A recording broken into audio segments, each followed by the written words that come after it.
Hello, my name is Sarah, and this is my experiment of parabolic launch. I had a hard time deciding which kind of experiment would be the best to test my hypothesis, because it had to be original and it had to be smart. With the help of my teacher Jordan, I got a really good idea. I would use a Nerf gun to simulate a parabolic throw.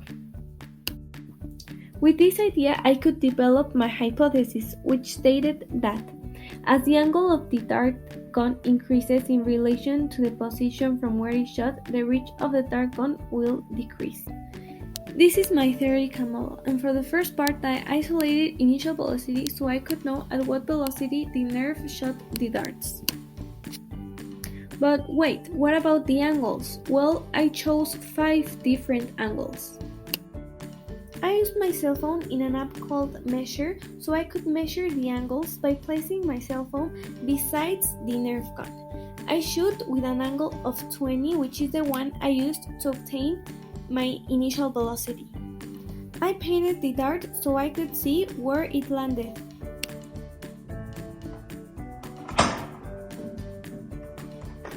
I used a measuring tape so I could see how far the dart went with 20 degrees. Once I got the reach, I was able to plug that value in the formula of initial velocity which we isolated earlier. That way, I got an initial velocity of 11.45 meters over second. Finally, we were ready to go. We already had our initial velocity, so all that it was left was to shoot the dart gun with the remaining angles and test the reach. After conducting my experiment, I realized that something was strange.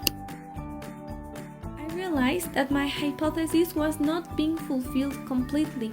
As you may remember, my hypothesis stated that as the angle increased, the reach will decrease. So why was this not happening? Well, this is due to my theoretical model. The angle is multiplied by 2. So this means that from a range of 0 to 45 degrees, as the angle increases, the reach will also increase. And from an angle of 45 to 90 degrees, as the angle increases, the reach will decrease. For future experiments, I recommend using a range of angles that includes 45 degrees so there can be a better visualization. Overall, I can say that this experiment was successful since the results were accurate. I can say this because the real model shared a really close relation to the theoretical one. We can understand this with the help of this table that relates reach with variable c, which is sine of 2 theta of our theoretical model. In here, r squared, which is correlation coefficient, is almost of 1. We are looking for a 1 because this indicates a really strong relation.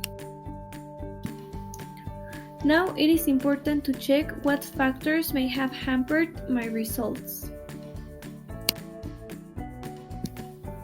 The weather may have a huge role in the results of this experiment since it is done outdoors. The wind may shift the dart. The app measure may not calculate the angles in a really exact way. They can be slightly altered. Because of this, I believe it is really important to attach the cell phone to the gun in a really secure way. All of these recommendations can be really useful for future reproductions of this experiment. I hope you had a good time watching this video and also that you learned a new thing about parabolic launch. Thank you.